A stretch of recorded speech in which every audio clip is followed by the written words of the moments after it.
en el descanso.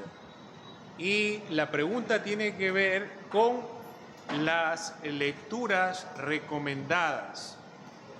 Como he estado tratando de correr un poco, entonces no las he mencionado, pero si se dan cuenta, cuando hablamos del evento del nacimiento de Jesús, recomiendo un libro llamado La infancia de Jesús, que está escrito por,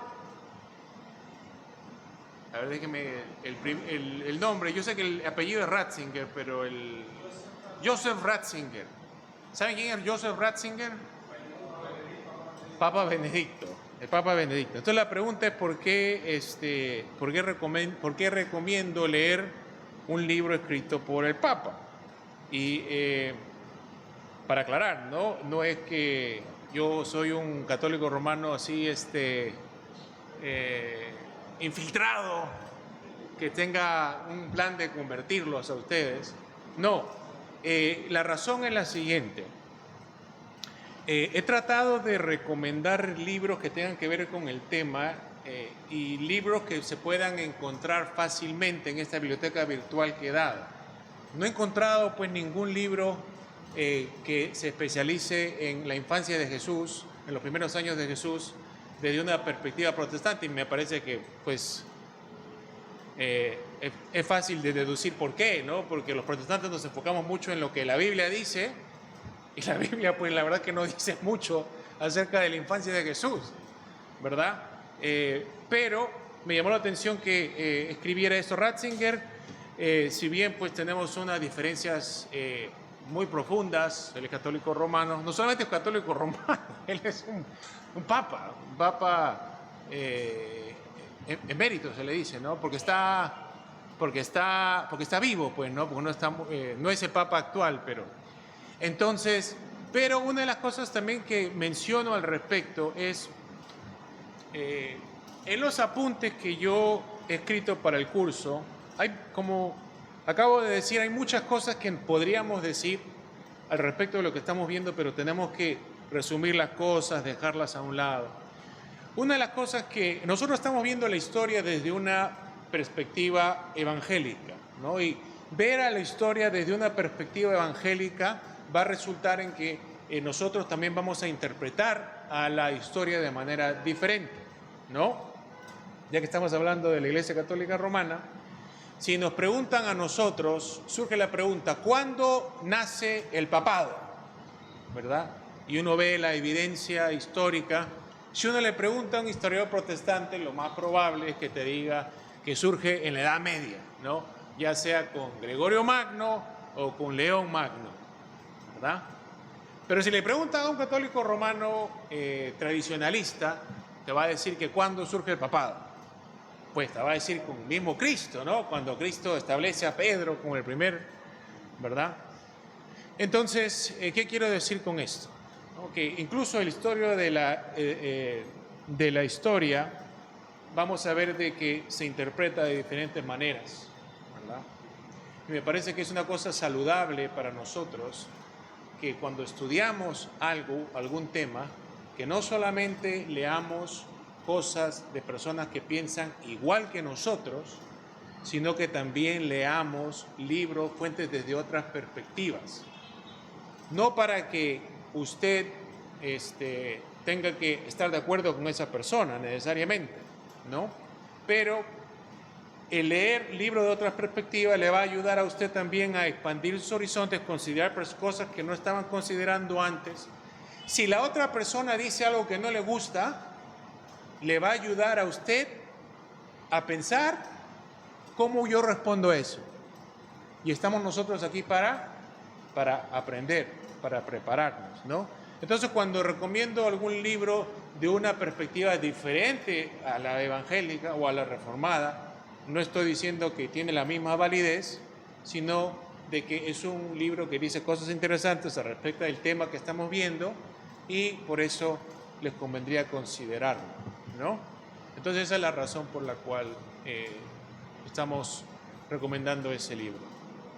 Si ustedes conocen otro libro dedicado a la infancia de Jesús desde una perspectiva protestante, entonces compártanlo conmigo y yo lo puedo compartir también en otras clases. Vamos a seguir al repaso, ¿está bien? Volvemos a hablamos ya de la conversión de Pablo. Vamos a pasar ahora a la diapositiva 42 y vamos a hablar acerca de el concilio de Jerusalén, que ocurre más o menos en el año 48 o 49. ¿Por qué es importante? Fíjense, ya viendo la diapositiva 43, vemos que en la iglesia antigua, en la iglesia pues vemos que en el presente hay muchos debates, muchas controversias, muchas cosas que nosotros debatimos, ¿verdad? Siempre han habido disputas, debates dentro de la iglesia.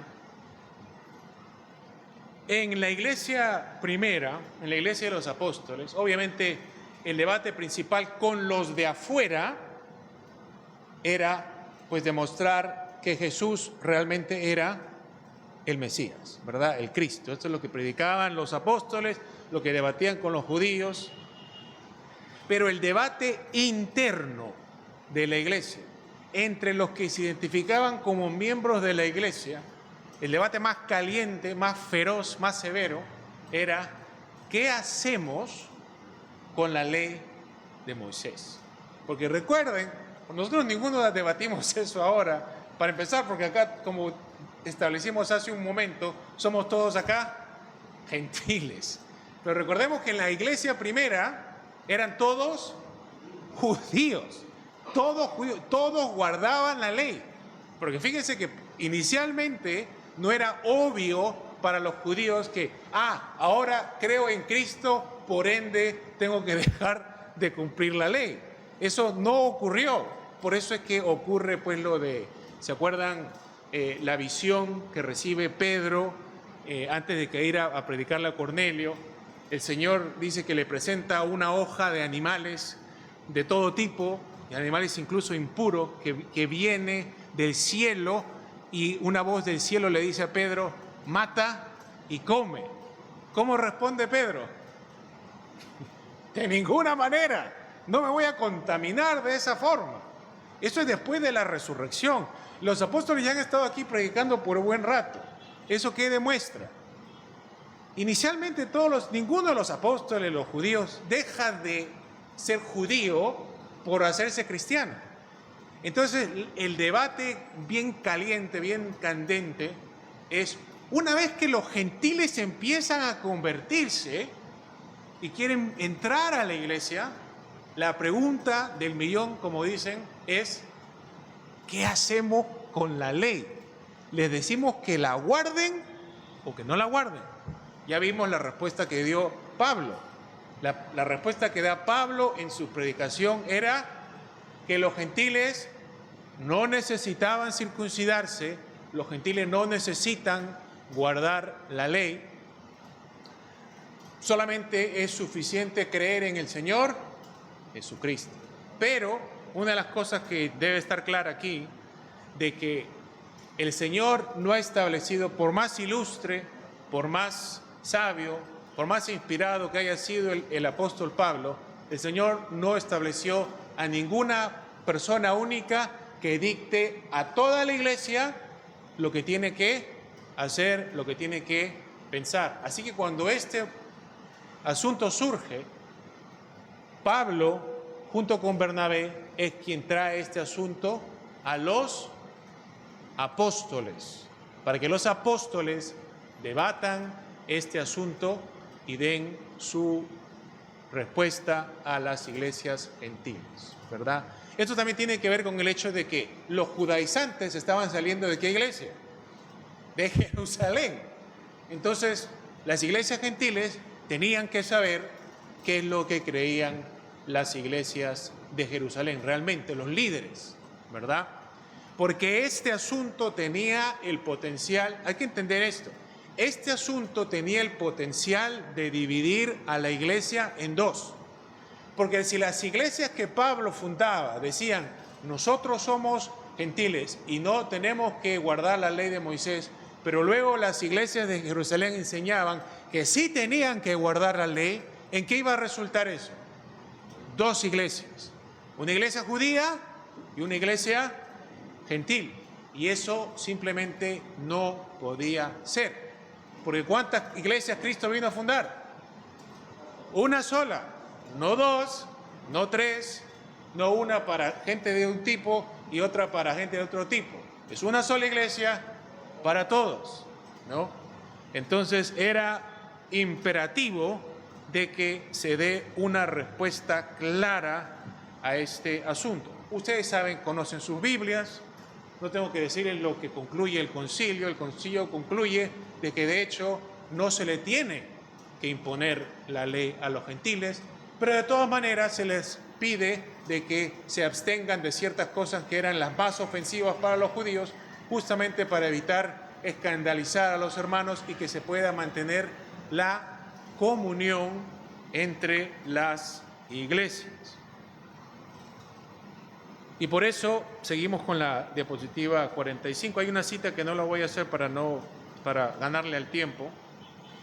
Los apóstoles, los ancianos, concluyen abrirle las puertas a los gentiles, como digo, pidiéndoles que respeten ciertas sensibilidades judías. Ahora, el hecho que resalto aquí en este punto, que es de mucho interés para el futuro de la iglesia, es una vez más, aquí ningún apóstol decide para el resto de la iglesia qué es lo que se tenía que hacer. El asunto se trae para debate, para conversación y fíjense, muy curioso, en este debate no solamente participan los apóstoles. Si ustedes leen en Hechos, versículo 23 y otros más, dice los apóstoles y los ancianos. O sea, también los líderes que ellos habían establecido participan de este debate. ¿Y cómo es que se llega a un acuerdo? Bueno, todos ellos concluyen por diferentes argumentos. Pedro da el suyo en base a la experiencia que él tuvo con Cornelio, pero ellos llegan juntos a una decisión y concluyen de que en este consenso que ellos habían alcanzado juntos, les estaba hablando el Espíritu Santo, por lo cual dice en el versículo 28, fíjense bien lo que dice ahí, nos pareció bien, ¿a quién dice? Al Espíritu Santo y a nosotros. ¿Dónde es que ellos discernían la voz del Espíritu Santo? Justamente en el consenso de los líderes de la iglesia, ¿verdad? ¿Por qué es importante esto a futuro? Para el futuro, para los siglos posteriores de la iglesia que estamos viendo. Porque esto crea un precedente en la iglesia. Cuando hay un debate, cuando hay una controversia que amenaza con dividir a la iglesia, ¿qué es lo que tiene que hacer la iglesia? Convenir un concilio.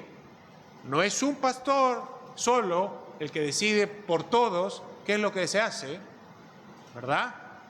Es en la pluralidad de líderes en el que el Señor habla por medio de su Espíritu. Y entonces vamos a ver muchos concilios en este repaso de la historia de la iglesia.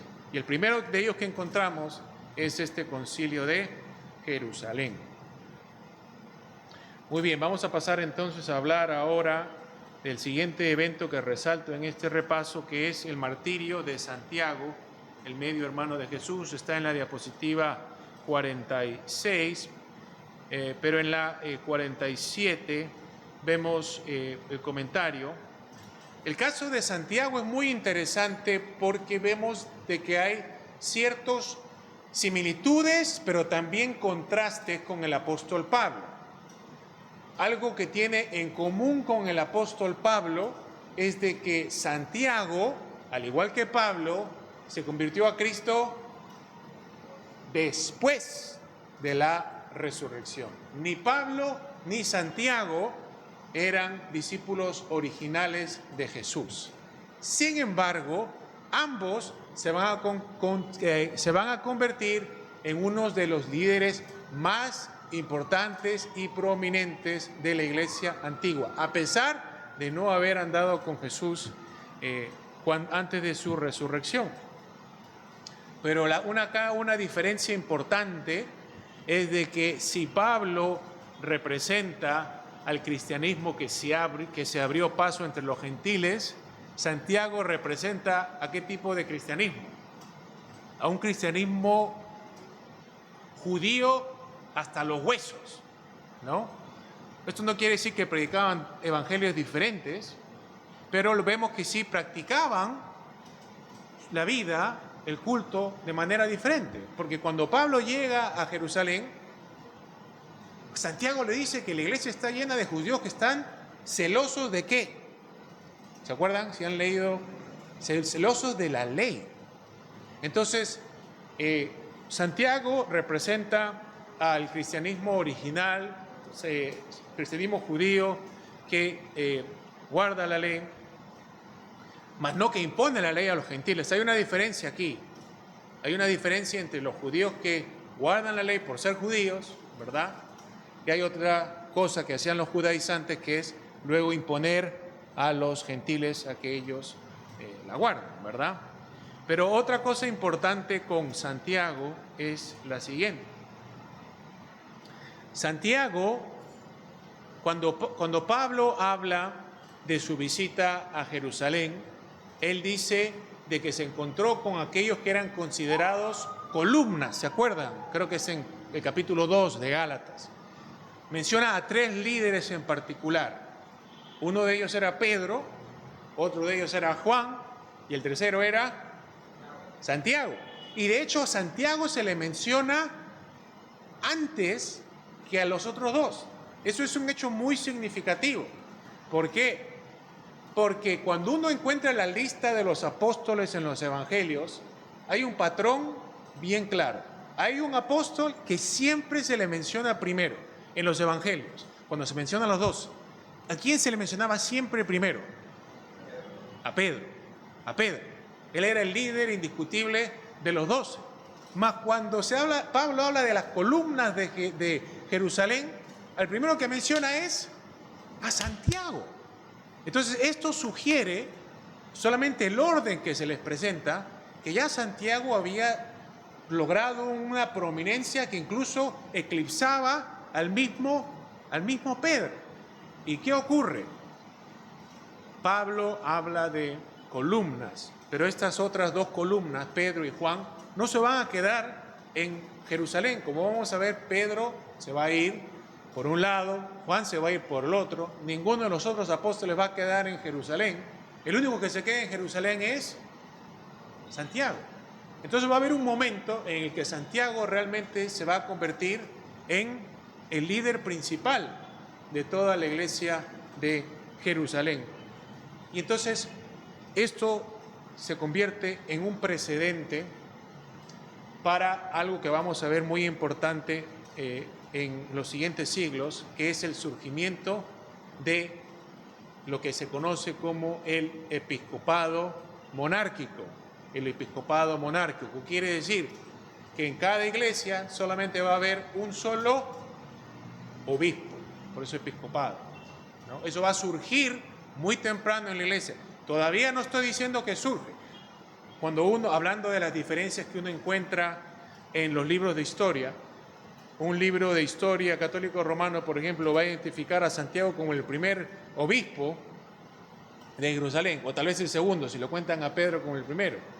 Yo no estoy diciendo de que Santiago haya recibido el título de único obispo de Jerusalén, pero sí se convierte en el líder más prominente y crea un precedente para que en la iglesia también se centre el gobierno de toda una iglesia en una ciudad, en un solo hombre. Y eso va a pasar, y eso va a ser muy importante.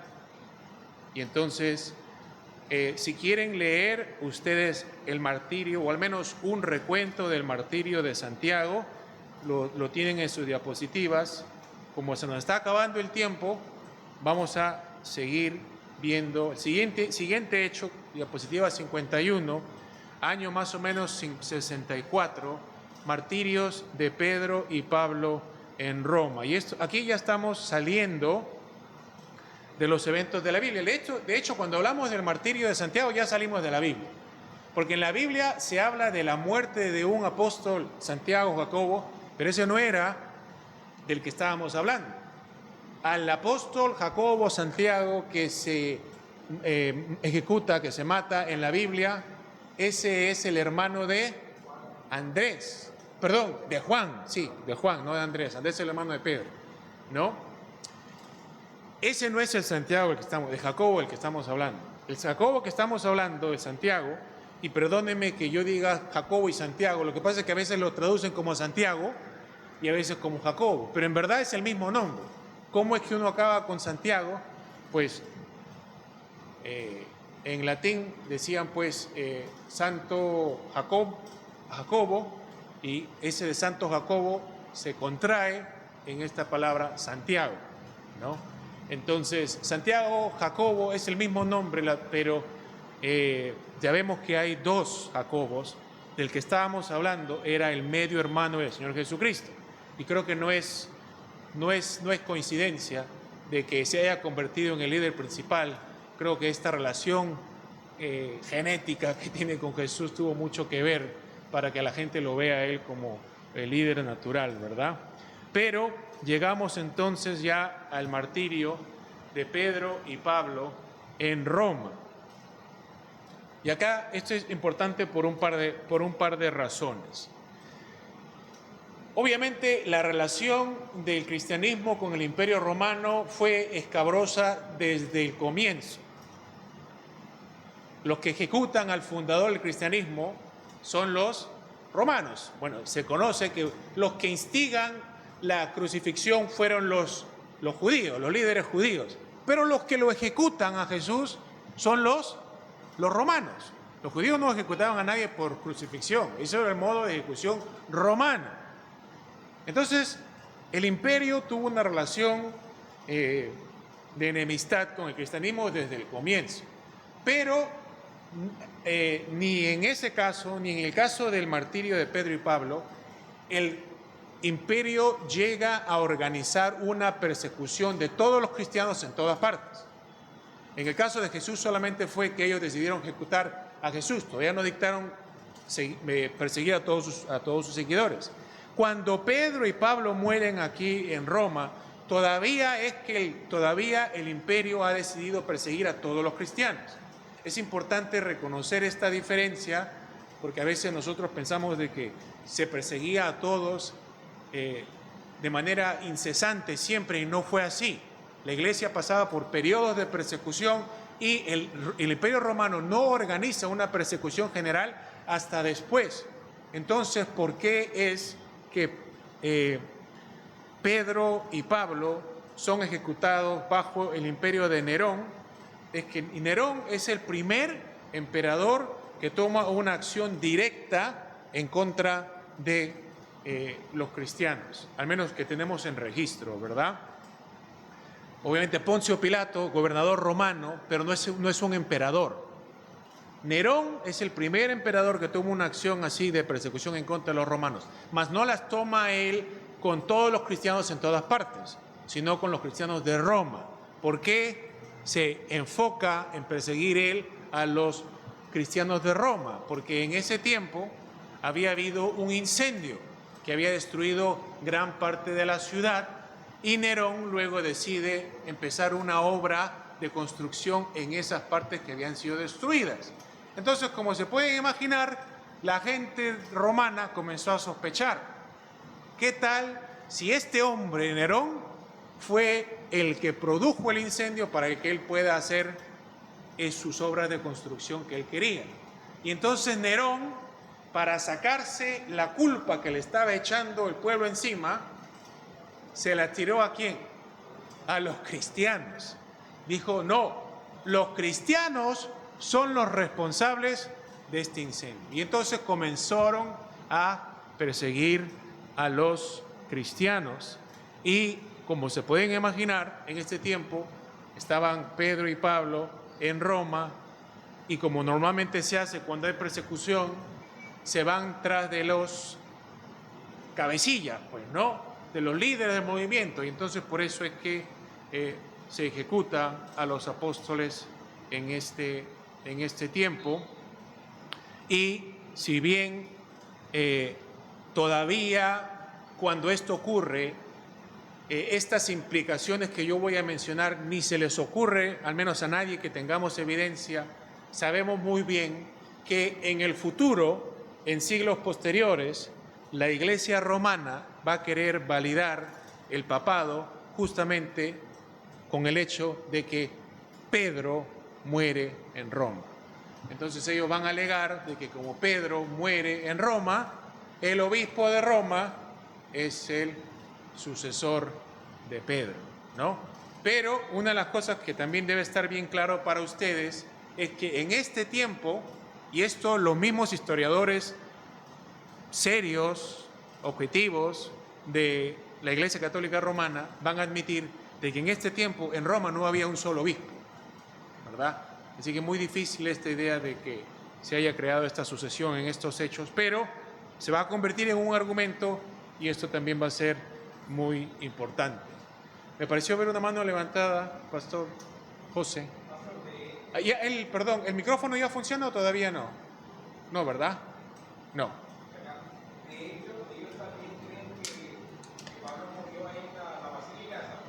Sí.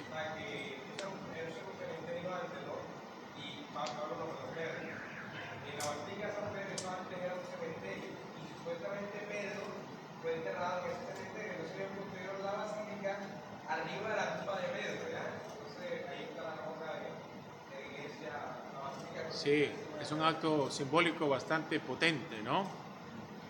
También tenemos en las diapositivas un relato de Eusebio acerca del martirio de Pedro y Pablo, pero como les digo, el tiempo se nos está acabando, así que se lo dejo para que usted lo lea si quiere. Vamos a pasar a otro evento o suceso que es muy importante ya. Estamos pasando ya al tiempo después de los apóstoles, aunque en este tiempo todavía podíamos encontrar algún apóstol vivo. Si vieran en la diapositiva 56, vemos que entre los años 65 y 100 se compila el documento conocido como la Didaché. Didaché. Y Didaché es una palabra griega que significa instrucción, enseñanza, ¿no? Fíjense de qué año viene este documento. Es posible, lo más probable, es de que este documento se haya compilado, se haya formado cuando los apóstoles, cuando al menos algunos apóstoles todavía estaban vivos. Estamos hablando de un documento del primer siglo, que si bien no es parte del canon del Nuevo Testamento, porque pues no se asocia de manera directa a ningún apóstol, de todas maneras, es un documento que la iglesia usaba y por eso lo tenemos hasta el día de hoy, porque se ha preservado. El Didaché se convierte en probablemente en el documento más antiguo de una colección que se conoce como los Padres Apostólicos. Los Padres Apostólicos. Los Padres Apostólicos es una colección de escritos de autores cristianos, líderes, maestros, que viene de fines del primer siglo o inicios del segundo siglo. Estamos bien cerca al tiempo de los apóstoles, por eso se les llama padres apostólicos. Vamos a ver en la clase que están los padres de la iglesia. Los padres de la iglesia es una categoría muy amplia que cubre pues a todos estos líderes, maestros, desde el siglo I hasta el siglo V. Pero en esta categoría amplia de los padres de la iglesia hay un grupo más pequeño, más selecto, que se refiere a los padres de los primeros siglos, y estos son los padres apostólicos. Didaché es uno de los documentos, probablemente el más antiguo, de esta colección de libros. ¿En qué consiste? Bueno, es un manual litúrgico, como pueden ver en su diapositiva, que se divide en dos partes. Y acá vamos a ver por qué es importante para nosotros, por qué estoy yo compartiendo este hecho para ustedes. En la primera parte hay una instrucción que se tenía que dar a las personas que iban a convertirse al cristianismo, que iban a bautizarse. Una cosa que nos tiene que tener bien claro para nosotros es de que en la iglesia antigua, a diferencia del presente, hoy en el presente, en muchas iglesias evangélicas, nosotros hacemos nuestras campañas evangelísticas, les invitamos a las personas que acepten a Cristo, les decimos que levanten la mano, que hagan su oración de pecador, y ahí mismo nosotros les damos muchas veces su seguridad de salvación y los comenzamos a contar como cristianos ya, como que se han convertido. Nada de eso pasaba en la iglesia antigua. Había una sola manera para que alguien reciba, aunque no usaban estas frases, ¿ah? No estoy diciendo que ellos usaban estas frases, pero para que entiendan lo que estoy diciendo, hay una sola manera de recibir a Cristo en la iglesia antigua. Y esa forma de recibir a Cristo en la iglesia antigua es el bautismo. El bautismo. El bautismo es cuando uno se une a Cristo, se une a la iglesia, se le considera como que recién ahí recibe todas las promesas de Dios, recibe el Espíritu Santo, recibe a Cristo. Por eso es que Pedro habla como habla él en Hechos 2.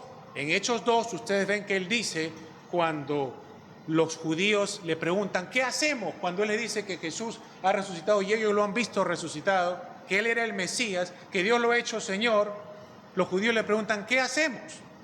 Pedro no les dice, levanten su mano, cierren sus ojos, hagan esta oración conmigo. No les dice nada de eso. Les dice, arrepiéntanse y bautícense para el perdón de pecados y recibirán el don del Espíritu Santo.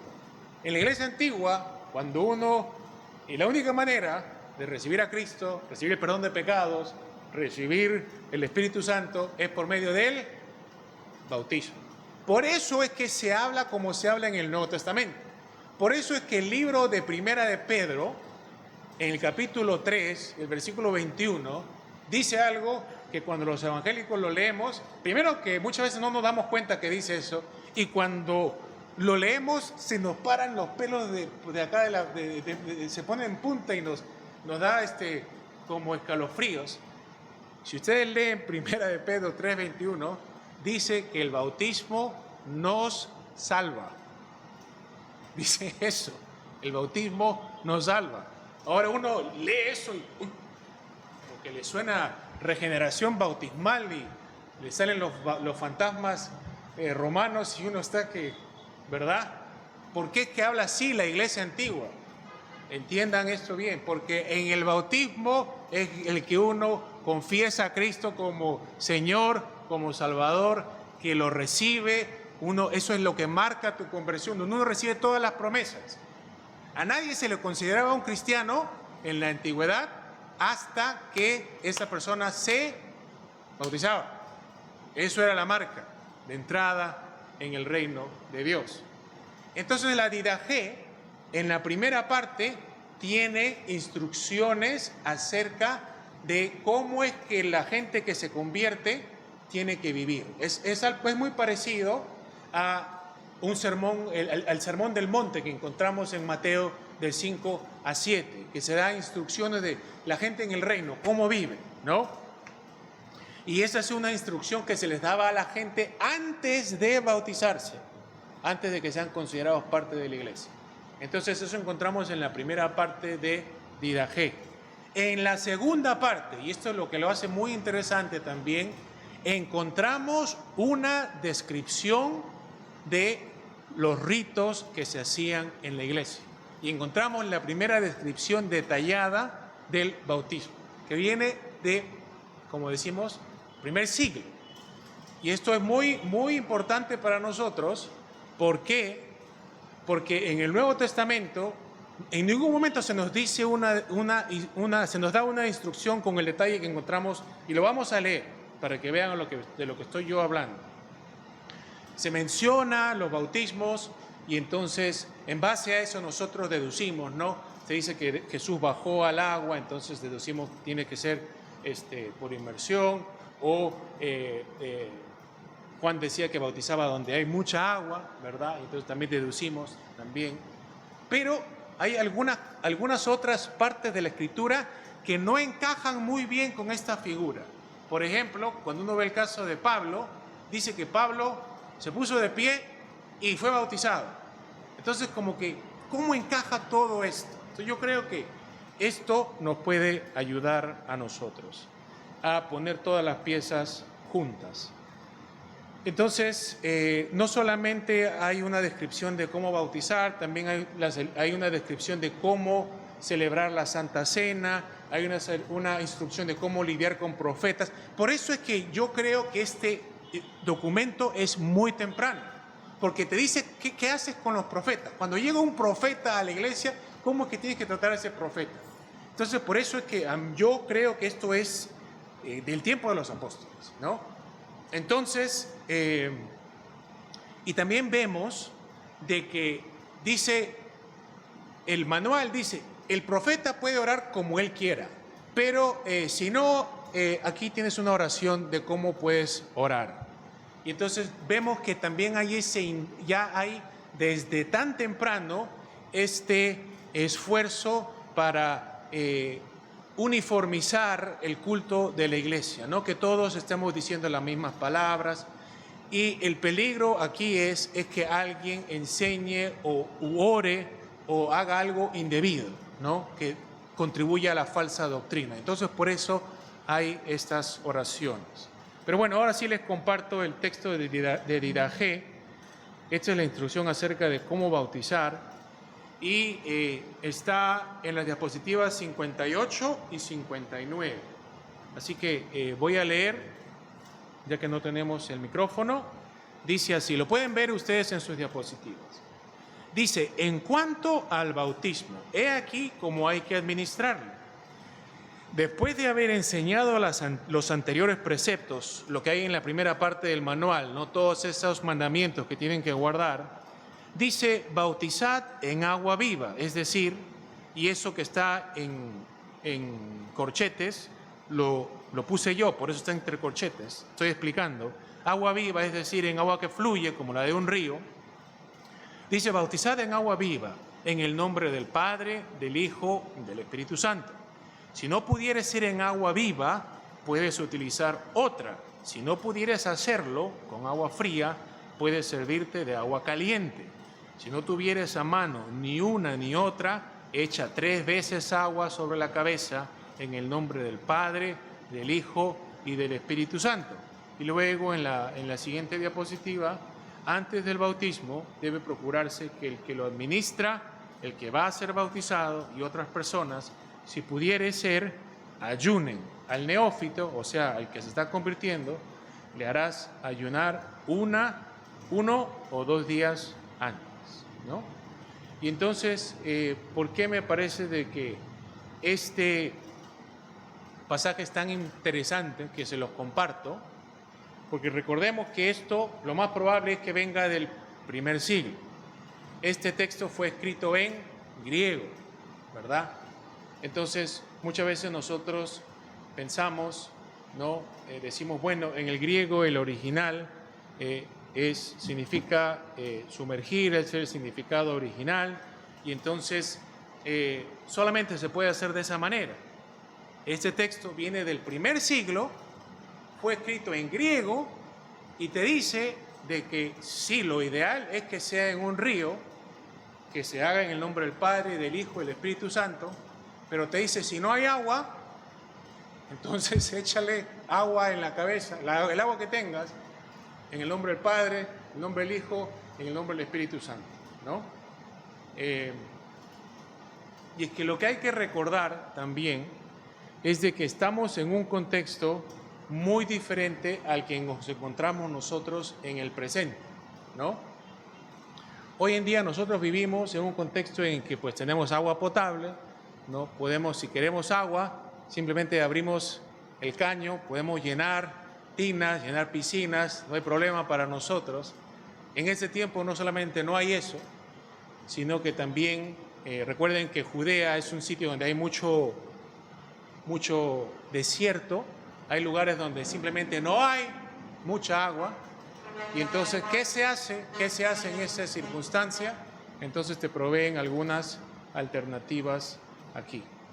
Esto históricamente también, porque es importante, porque esto explica por qué, aun si la preferencia, clara preferencia de aquí, era sumergir también yo creo que sugiere una triple inmersión, en nombre del Padre, en nombre del Hijo, en nombre del Espíritu Santo. Si bien esa era la preferencia clara de este texto, también se da la opción de que si no hay agua, se haga de esta otra manera. Y yo creo que eso es muy importante para entender por qué es que en la iglesia se va a comenzar a practicar otros tipos de bautismo. Porque vamos a ver, bueno, todos ustedes, o la mayoría tal vez, que han sido criados en la Iglesia Católica Romana, se dan cuenta de que ellos no practican, o muy pocas veces practican, el bautismo por inmersión. Muchas de las iglesias tradicionales, al menos en la parte occidental, en la parte oriental, las iglesias ortodoxas griegas siguen practicando el bautismo por inmersión. Pero muchas de ellas simplemente hacen aspersión, o la otro nombre que no me acuerdo, derramamiento, afusión, ¿verdad? Entonces, ¿de dónde surge eso? Pues aquí tenemos la explicación, ¿no? De este permiso que se da en casos de necesidad, ¿no? Pero lo curioso es de que lo que era necesidad en este contexto se hace la norma después, que es diferente a lo que vemos aquí. Porque aquí la norma o lo ideal es que se haga por inmersión, ¿no? Entonces, eso es la didaje. ¿Alguna pregunta, comentario acerca de lo que estamos viendo acá? Esto es muy temprano. Esto es el primer siglo, ¿no? No estoy diciendo que es temprano, son las 8:30 acá. Ok, bueno, vamos a pasar. Si no hay preguntas, vamos a pasar entonces al siguiente evento que vemos aquí.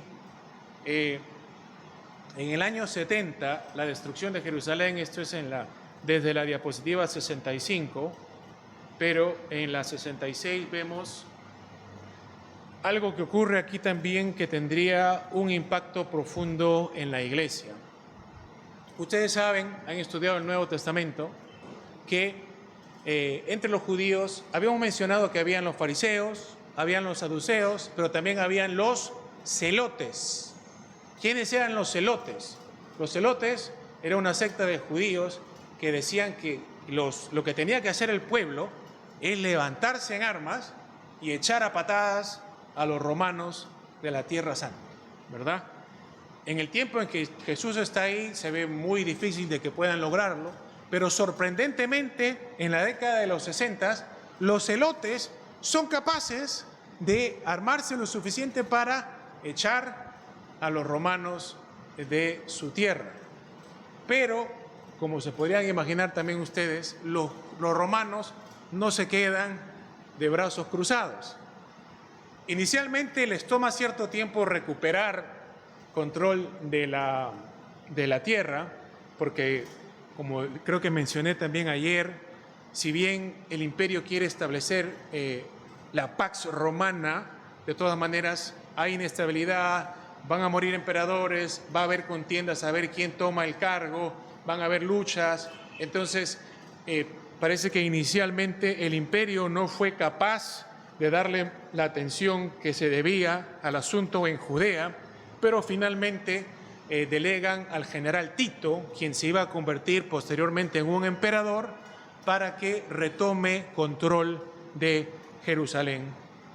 Y acá los romanos se cansan de lidiar con los judíos, les causa muchos problemas, están hastiados de su celo religioso y lo que deciden hacer es traerse abajo la ciudad con el templo. Y aquí se cumple lo que Jesús había profetizado en los evangelios. ¿Se acuerdan cuando los judíos le dicen, mira, Señor, qué hermosos son estos edificios?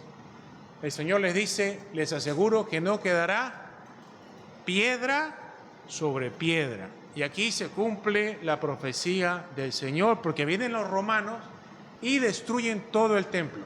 Las imágenes que ustedes ven de los judíos hoy en día orando en el muro de Lamentaciones, no, técnicamente no era parte del templo, estaba fuera del templo. El templo, propiamente hablando, fue aplanado eso, ¿verdad?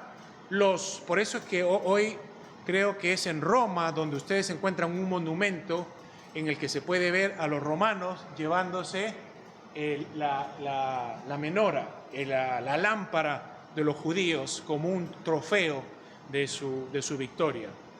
Entonces se destruye aquí.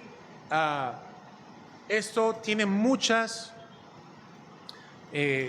implicaciones tanto para el judaísmo como para la iglesia.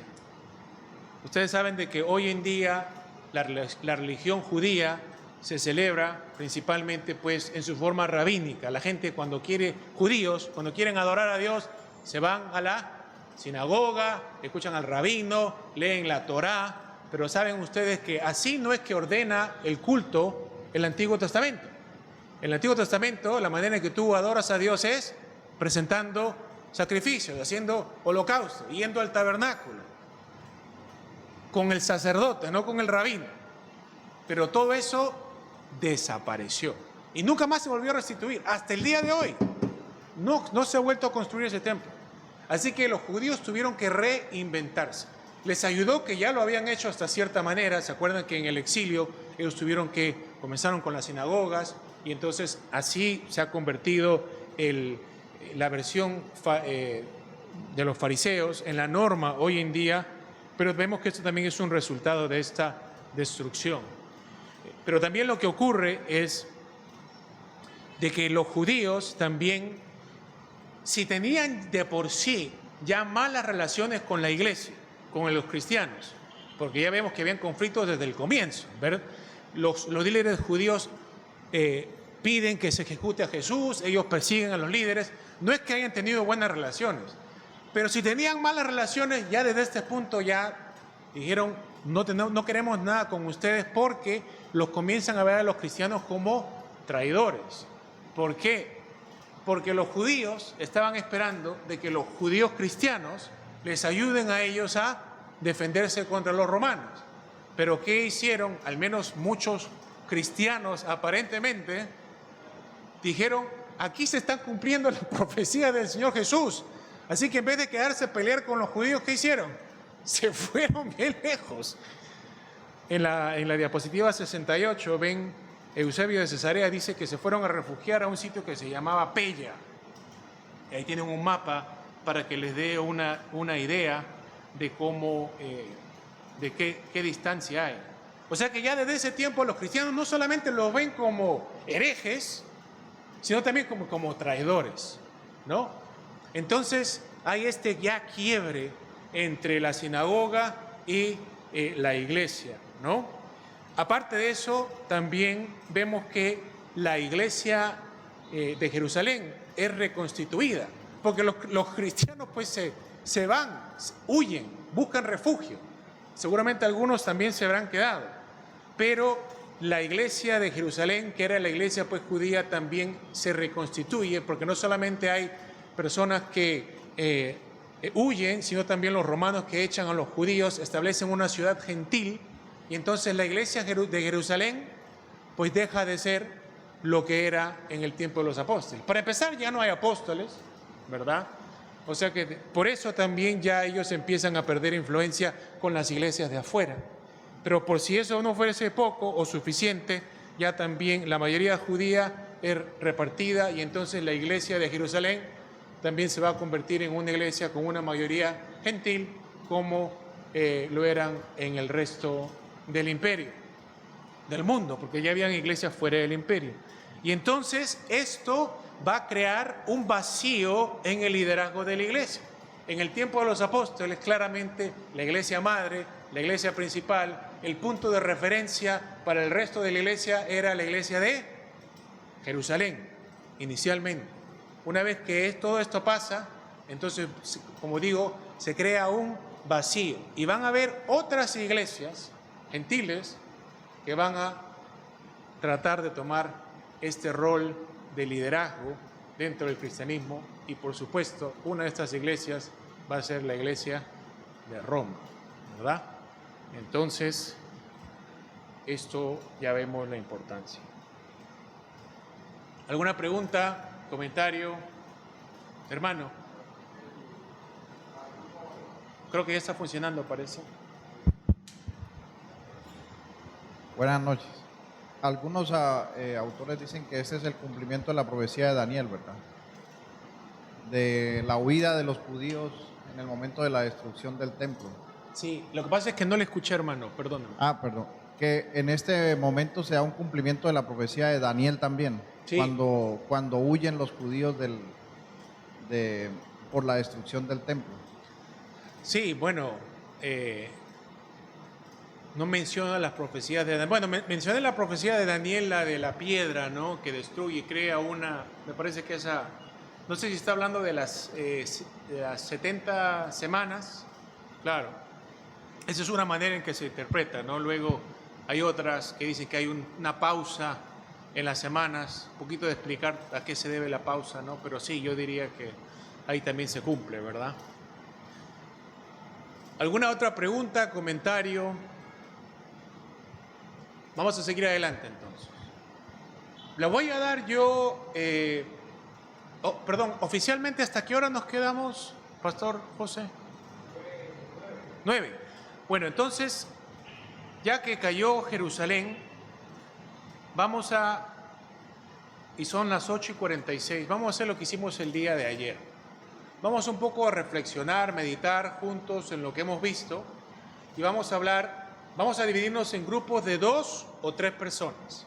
Y les voy a dar 10 minutos para que ustedes conversen acerca de el evento, personaje o idea que les pareció o más importante o más interesante en este repaso que hemos hecho. Y entonces, después de que ustedes conversen, yo les voy a pedir que compartan con el resto del grupo sus apreciaciones. Entonces ahora, por favor, formen grupos de 2 o 3 y conversen acerca de cuál creen que fue el suceso o el evento más importante que vimos. ¿Está bien? Tienen 10 minutos.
Hermanos, tenemos 3 minutos más, 3 minutos más. Si hay alguien que todavía no ha dado su apreciación, por favor, asegúrense de darle la palabra a esa persona. ¿Está bien? Gracias.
Muy bien, hermanos. Vamos a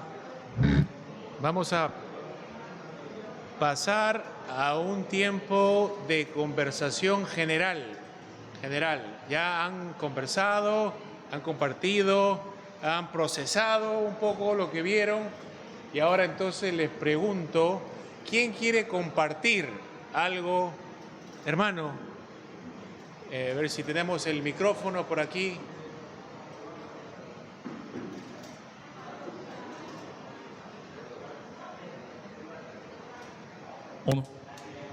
Buenas noches, mi nombre es Roberto González.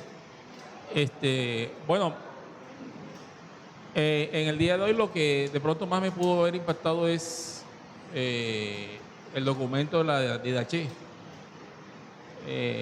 Se hace el paralelo, ya que en la antigüedad quería pues organizar lo que es más el culto y las cosas de Dios, o sea, llevarle un orden, un uniforme, como usted dijo, no se hablar alguna herejía, algo indebido.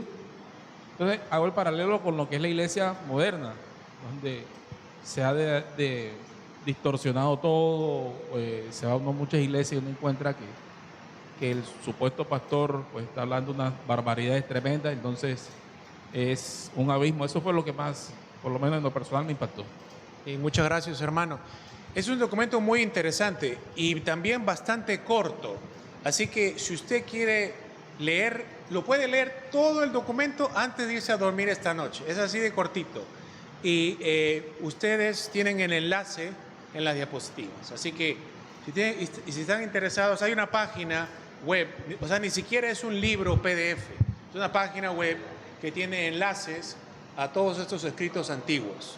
Así que si están interesados en leerlo todo pueden encontrarlo ahí. Buenas noches, pastor. Bueno, para nosotros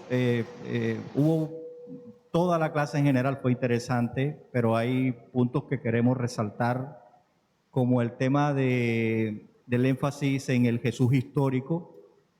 Para nosotros ese es un tema que creo que nos abre esa ventana de conocimiento hacia la justificación de nuestro Señor Jesucristo como un personaje histórico y demostrable, y que todos los historiadores serios dan fe de ello, aun siendo ateos o gnósticos o de alguna otra religión. Su historicidad no solo como personaje que vivió, sino que su resurrección también históricamente es demostrable. De otro aspecto que también resaltamos es la vida de Santiago. A veces nosotros pasamos por las escrituras y no le reconocemos como ese personaje con tanta influencia en el primer siglo en la iglesia de Jerusalén, al punto, como usted lo explicaba, de ser prominente e inclusive de resaltar aún por encima de Pedro, como lo aprendíamos hoy. Entonces nos parecen esos aspectos muy, muy interesantes. Gracias, hermano. Un otro detalle que no mencioné, que lo pueden ver también en la Escritura, es que cuando se menciona el Concilio de Jerusalén, el que propone la decisión que finalmente se toma es justamente Santiago. Dice, me parece que tenemos que hacer eso, y todo el mundo dice, sí, nos parece bien también, hagámoslo. Así que otra demostración de liderazgo tan grande que inspiraba ese hombre. Hermano.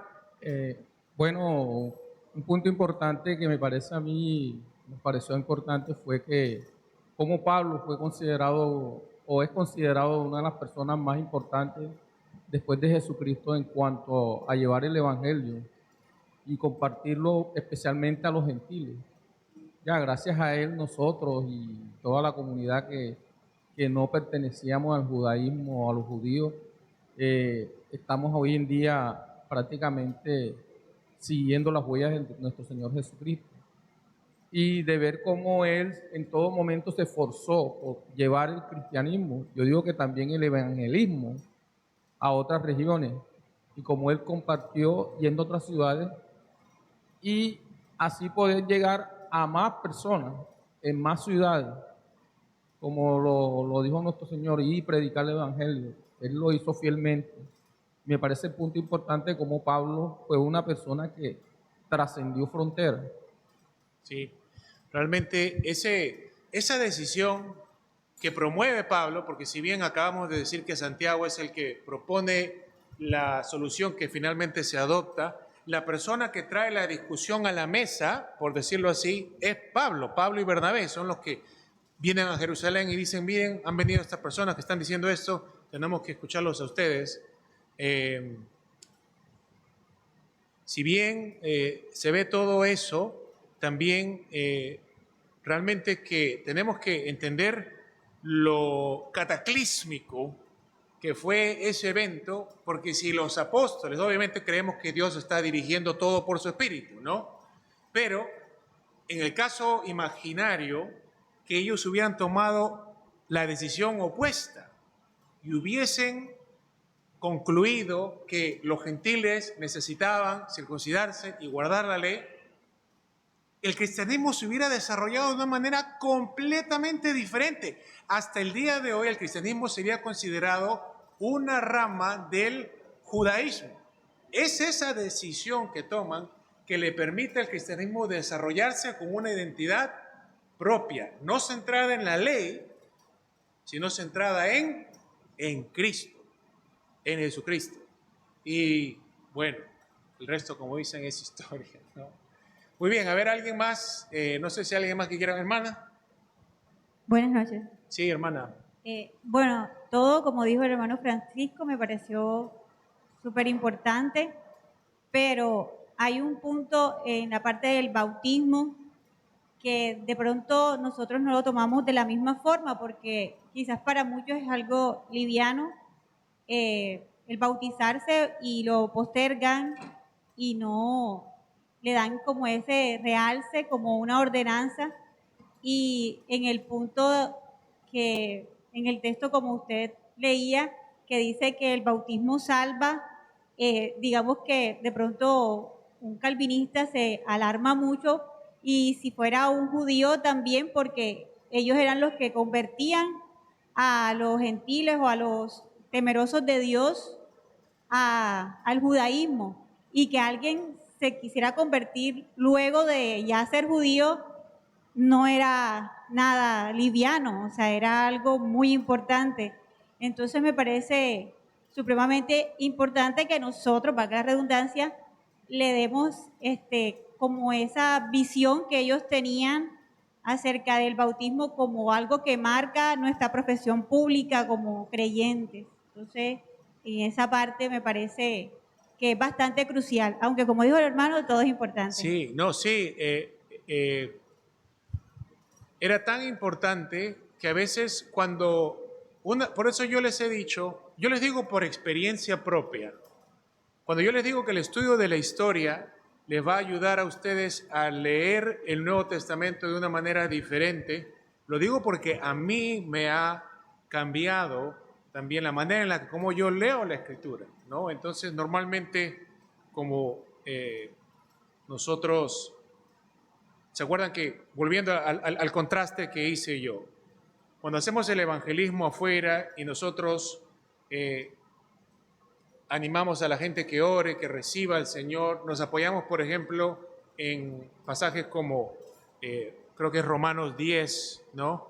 Que habla de que si confesares con tu boca que Jesús es el Señor y creyeres en tu corazón que Dios lo levantó de los muertos, serás salvo, ¿no? Entonces, pero visto en el contexto de la antigua iglesia, esa confesión de Jesús como el Cristo es lo que se hacía en el bautismo. Por eso es que, a pesar de que este texto, visto desde una crítica textual, hay la pregunta si es original o no, cuando el etíope se va a bautizar, al menos en la versión más antigua, o al menos más común, le dice el etíope, ahí hay agua, ¿qué impide que yo me bautice? ¿Qué le dice en este versículo que reconocemos que está cuestionado, ¿no? Si es original o no, pero aunque no es original, viene de un tiempo muy antiguo que refleja la práctica de la iglesia, le dice, si crees con todo tu corazón, puedes. Y dice que creo, y entonces se fue bautizado. Entonces se dan cuenta cómo se conecta en la iglesia antigua la confesión de fe con el bautismo. Por eso es que se asociaba todo, era un paquete completo. Y se podía hablar del bautismo como que te salvaba, porque en el bautismo es que uno expresaba su fe, y la fe es la que te salva. Por eso el bautismo llegó a conocerse con el paso del tiempo como el sacramento de la fe. Claro que muchos no usamos la palabra sacramento, preferimos ordenanza, pero el punto es de que fíjense cómo se le asocia con la fe, porque ahí es cuando uno clama al Señor, pues, ¿no? En el contexto de la iglesia antigua. ¿Algún otro comentario? Hermana. Sí, buenas noches, Dios les bendiga. Mi nombre noches. es Kelly. A nosotros como grupo nos llama la atención también un punto, y es ver cómo se manejaba la iglesia, bueno, los cristianos judíos y los cristianos gentiles. ¿Cómo podíamos decir que prevalecía el principio de la unidad de la iglesia? ¿Cómo procuraban llegar a un acuerdo desde los inicios de la iglesia, hablando del libro de Hechos? Y creo que es una fuerte exhortación para la iglesia de hoy en día, de que hacemos más énfasis en las formas, en los métodos de cómo desarrollamos ciertas cosas como iglesia, y no procuramos llegar a ese acuerdo como la iglesia lo hacía. Les pareció bien hacerlo así, y habían ciertas prácticas que diferenciaban a los cristianos judíos de los cristianos gentiles, pero cómo se le daba prioridad, y eso no significa que sacrificaban la verdad o la sustancia de los mandatos del Señor. Y como equipo creo que eso nos llamó fuertemente la atención. Muchas gracias, hermano. Me da mucho gusto que haya resaltado ese punto, porque como le estaba compartiendo a alguien antes en el descanso, la unidad de la iglesia es uno de mis intereses más más grandes. ¿Sí? Entonces, por eso es que incluyo muchos elementos de eso en mis presentaciones. Muchas gracias, hermana. ¿Alguien más? O ya cerramos, terminamos, nos vamos a descansar, son las 9, casi 9:10. Hermano Jonathan, ¿quiere decir algo? ¿O lo está pagando? Lo está pagando, muy bien. Pastor, ¿quiere hacer un anuncio? O recordarles a los hermanos. Muchas gracias, hermanos.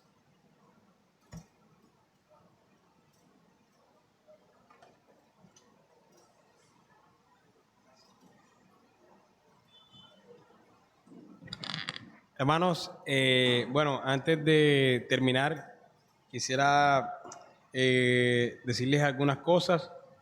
Bueno, primero que mañana, recuerden que mañana nuevamente estaremos aquí, el tercer día de clases, de mismo horario, mismo canal, desde las 6:30 de la tarde hasta las 9 de la noche.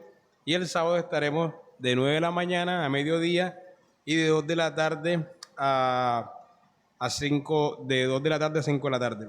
Aquí tengo el programa que vamos a desarrollar este año, cuáles son los cursos que van a venir después, se los voy a leer para que vayan planificándose desde ya. Después de este curso vamos a tener en la primera semana de mayo, de 2 a 7 de mayo, va a ser de lunes a viernes, este curso no va a ser de miércoles a sábado, sino de lunes a viernes. Vamos a tener un curso que se llama Teología Bíblica. Es un curso más que todo que nos permite tener un panorama para entender todas las escrituras. Teología Bíblica con el doctor Lawrence Bowling. Del 20 al 25 de junio vamos a tener un curso que se llama Historia de Israel con el profesor Ken Rutherford. No es un curso dispensacionalista. Historia de Israel es simplemente mostrarnos la historia de cómo el pueblo de Israel desde Abraham, para que tengamos un panorama de cómo fue desarrollándose el pueblo del Antiguo Testamento, ¿no? Los reyes, etc. Después, del 1 al 6 de agosto, vamos a tener el curso de Historia de la Reforma con el profesor Alejandro Castiblanco, que es el director del Seminario Reformado Latinoamericano en Colombia, ¿no? Del 26 de septiembre al 1 de octubre vamos a tener el curso de Eclesiología con el pastor John Sandoval, pastor de la ciudad de Bucaramanga. Luego, en la primera semana de noviembre, todavía está por definirse la fecha exacta, vamos a tener el curso de Antropología con el doctor Don Galardi. Y luego, en diciembre, este va a ser un curso bastante particular porque el profesor va a venir aquí por 3 semanas, pero el curso no va a durar 3 semanas, ¿sí? Sino que él va a venir 2 días a la semana, después vamos a decidir qué días, y él va a estar por 3 semanas aquí con nosotros enseñando el curso de Cristo en el Antiguo Testamento, ¿sí? 2 veces por semana, al mismo tiempo que él quiere involucrarse con las iglesias, enseñar los domingos aquí en nuestra iglesia y de pronto en otras iglesias también. Es un pastor presbiteriano de PCA, creo que es de PCA y de una misión latinoamericana, o bueno, del mundo, que se llama, ¿cómo es que se llama la misión? Mission for the World, ¿no? To the World. ¿Cómo es que es? MTW, sí, que es un ministerio bastante famoso. Él va a estar aquí con nosotros 3 semanas y ese será el último curso que tendremos en el año. Cristo en el Antiguo Testamento. Entonces, para que vayamos planificando, es decir, todo el año vamos a tener bastantes actividades. Y lo último que le queríamos recordar, mis hermanos, es que recuerden que este curso para los estudiantes que lo toman de forma certificada tiene un valor, ¿no?, de 50,000 pesos, y la idea es que se acerquen con el hermano Oscar y puedan cuadrar la forma de pagar ese curso. Se lo vamos a estar recostando todo el tiempo porque realmente necesitamos esos fondos para poder cubrir los gastos administrativos que requiere la presencia del profesor aquí, ¿ya? Entonces les recordamos eso, se pueden acercar al hermano Oscar y van coordinando con él cómo realizan ese pago. Entonces, mis hermanos, nos vemos el día de mañana, terminamos orando y nos vemos mañana aquí, la misma hora, por el mismo canal. Señor, te damos gracias por todo el rico aprendizaje de hoy, Señor, por todo lo que hemos aprendido a través de la historia de la iglesia. Ha sido un tiempo muy edificante, un tiempo maravilloso, Señor, de mucho aprendizaje. Gracias por la vida del pastor Daniel, Señor, y por su familia, por los dones que tú le has dado. Muchísimas gracias por darle la claridad con la que le has dado para que nos enseñe este tema, el denuedo que le has dado. Le pedimos que lo siga fortaleciendo en su estancia aquí en Cartagena y que nos ayude, Señor, a perseverar en el curso, que mañana podamos estar aquí nuevamente y el sábado también, Señor. Danos la diligencia para continuar en nuestros estudios y también provéenos para poder asumir los gastos que requieren el curso, Señor. Todas estas cosas te las pedimos en tu nombre. Llévanos con bien a nuestros hogares. Amén. Listo, mis hermanos, nos vemos mañana.